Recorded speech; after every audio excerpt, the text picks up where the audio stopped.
네, 교수님들 그 스타일에 따라서는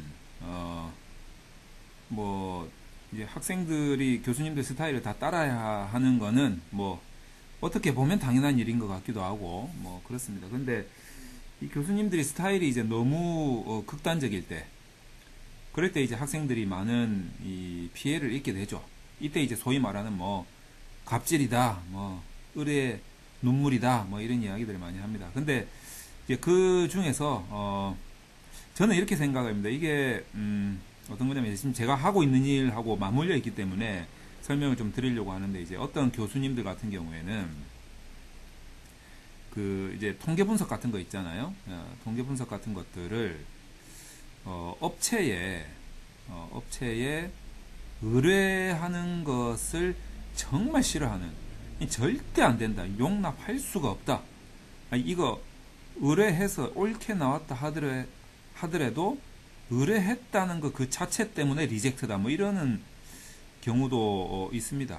실제로 있습니다. 그런데 이제 그것 때문에 뭐 저도 뭐 옛날부터 그런 걸 많이 느꼈습니다만, 진짜 저도 그냥 자기는 공부 하나도 안 하고 이제 의뢰하시는 학생이 하나도 안 하고 그냥 해달라 이런 식으로 하면, 저 성격 아시는 분들은 제 찾아오셔가지고, 제 성격 아시는 분들은 뭐 다 아시겠지만 저 절대 안 합니다, 그렇게. 근데 이제 그래서 이제 제가 오라고 그러죠. 뭐 그래서 실제로 막 홍콩에서도 오고 비행기 타고 옵니다, 실제로. 뭐 캐나다에서도 오고 뭐 영국에서도 오고, 실제로 다 비행기 타고 제주도에서도 오고 막 이러고 있죠. 무조건 오라 이거죠. 와가지고 직접 배우면서 해라. 직접 보면서 배우면서 하시라. 이런 이야기를 제가 많이 합니다. 그런데 이제 교수님들 중에서는 의뢰한 게 아니라 직접 이제 뭐 논준모 연구소라고 이야기는 못했겠죠. 이제 직접 찾아가서 직접 배우면서 한 거다라고 이야기하고 그에 대한 설명도 다 했음에도 불구하고 그냥 이게 싫은 거예요. 그냥 이게 이 자체가 싫은 거라. 그래가지고 막 뒤집어 엎고 이러는 경우가 발생을 하는 것 같습니다. 그래서 이제 뭐 엊그제 같은 경우에도 또 그런 학생이 또 있어서 제가 이제 좋다 그러면 내가 뭔가 좀 문제가 있으면 다 해결해 줄 테니까 뭐 그 교수님이 원하시는 대로 하는 게 좋겠다. 학생이 피해받으면 안 되니까요. 자, 그렇게 했는데 그 교수님이 원하시는 게 뭐냐 도대체 라고 하니까, 그 교수님이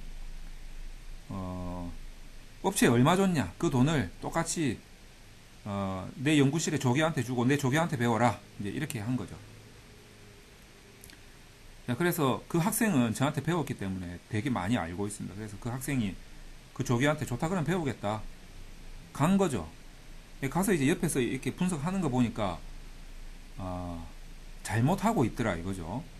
그래가지고 저한테 배운 대로 이거 이렇게 하는 거 아니냐라고 이제 그 조교, 이제 박사과정인 학생한테 이야기를 하니까, 그 박사과정은 그에 대한 내용을 모르더랍니다. 그러니까 이제 이 학생은 얼마나 기가 차겠습니까? 그러니까 예를 들어서 뭐 교수님들이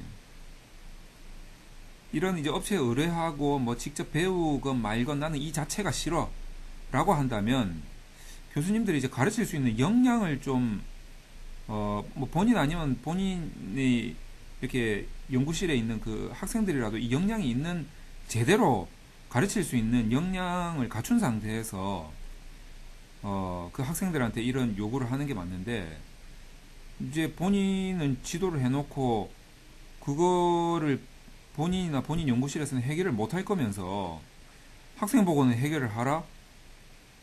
이렇게 한다는 것과, 그리고 역량이 뻔히 안 되면서 와서 돈 내고 해라? 저는 이거 정말 붕괴합니다. 저는 붕괴. 이런 사례가 있어서 제가 너무 기가 차서, 야, 근데 진짜 이거 정말 이 뭐 학교랑 학과랑 그냥 교수 다 공개하고 싶은데 제가 열이 받더라고요. 그런데 참 그렇게 해서는 안 될 것 같아서, 물론 이제 아주 일부입니다. 아주 일부. 그래서 제가 그분한테는 이 논문이 끝나고 나서 그 김박사넷이라고 있죠. 요 사이트가 있습니다. 교수 평가하는 사이트. 여기 그냥 올려라, 여기 솔직하게 있었던 일을 그렇게 이제 요구를 했습니다. 어쨌든 뭐가 맞을까요? 아무리 이제 그 학교 안에서 하는 학위 논문이지만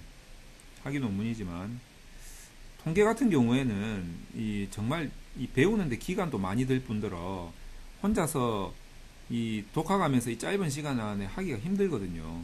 그러니까 전문성이 있어야 됩니다. 그래서 그런 전문성을 이 학생들, 논문 쓰는 사람들 입장에서는 얼마나 갈구하겠습니까?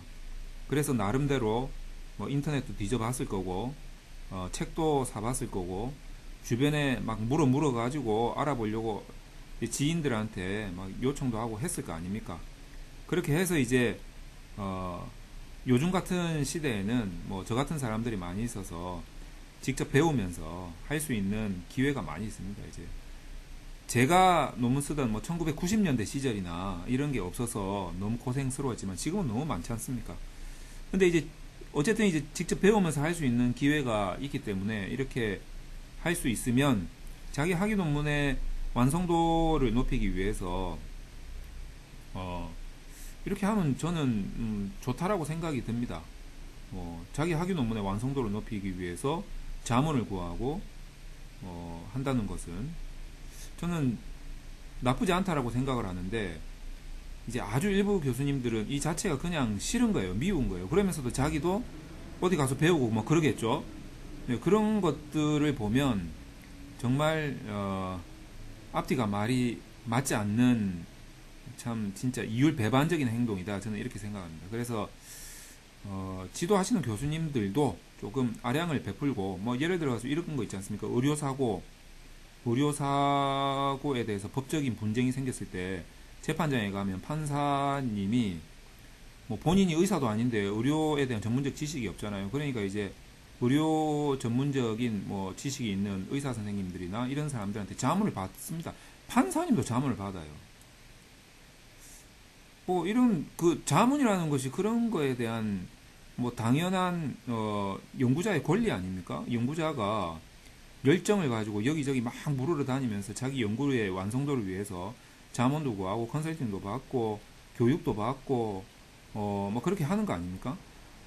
근데 이걸 필요 없다, 다 네가 해라. 그거 어떻게 합니까? 그럼 최초에 누군가한테서는 배워야 되잖아요. 그래서 이제 그런 부분에 대해서 너무 이렇게 다친 마음으로 논문 지도를 하면 학생들이 너무 힘들어요. 도대체 그럼 어떻게 하라는 겁니까? 그러니까 그런 부분에 대해서 어느 정도는 자문을 허용할 필요가 있다라는 생각이 듭니다. 그래서 학생들이 정말 을의 눈물을 흘리지 않도록 학생들이 좀 마음 놓고 연구를 할 수 있도록 길을 좀 열어주고, 정 싫으면 이제 교수님들이 자체적인 역량을 갖추고 학생들한테 이런 서비스를 해주면 좋죠. 그러면은 할 말이 없어요. 자, 근데 그게 아니면서 자문까지 받을 수 있는 길을 다 막아버리면 이 학생들은 도대체 연구를 어떻게 하라는 소리입니까?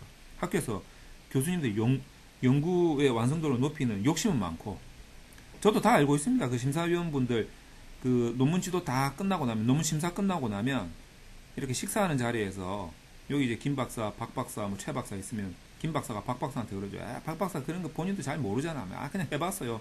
이런 이야기도 하고 한다는 거 저도 뻔히 다 알고 있습니다. 근데 어쨌든 이제 이런 그 학생들의 연구의 길을 좀 넓혀주시는, 또 방향을 잘 잡아주시는 길이 좀 필요하겠다.